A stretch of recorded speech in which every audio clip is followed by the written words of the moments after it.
تفتكروا مشاعرنا في الشتاء هي السبب في جفاف بشرتنا؟ وازاي الكلام ده؟ كتير مننا بيبقى فاكر قبل ما الشتاء يجي او عندنا قناعة داخلية ان الشتاء يعني اللمة، يعني الدفا، يعني هنقعد كلنا مع بعض. وكتير كمان بيبقى متخيله ان هو الوقت الرومانسية والدفء اللي فيه مشاعر كتير. بيجي الشتاء وبنكتشف ان الجو برد جدا، فبنقلل خروجات، بنقلل الاختلاط بالناس، وبنبقى منغلقين شوية على نفسنا. ده بيعمل ايه على مستوى مشاعرنا؟ وبالتالي زي ما احنا متعودين في روني كير بنعرفكم ايه السبب اللي بيحصل بسببه مشاكل الجلد والشعر عموما.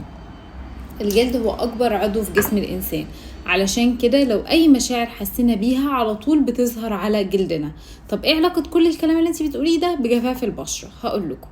لما بنكون في الشتاء ومنعزلين بنكون مفتقدين جدا الناس اللي حوالينا، عندنا حنين ليهم، سواء للأشخاص سواء للأماكن أو حتى كمان للذكريات الحلوة.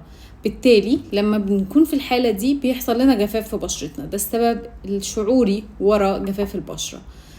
طيب، عايزين شرح اكتر او السبب الاكتر جسمنا ازاي بيوصل للجفاف؟ ان احنا لما بنكون في حالة الحنين للاشخاص دول جسمنا بيعتبر ان دي حالة توتر. التوتر ده بيخلي الجسم يفرز هرمون الكورتيزول اللي هو بيقلل حاجز الدهون اللي في البشرة او في الجسم عموما في الجلد، فبيظهر على شكل جفاف البشرة او شحوب او عدم نضارة. لو مهتمين تعرفوا اكتر تابعونا في الفيديوهات الجاية لتفاصيل اكتر.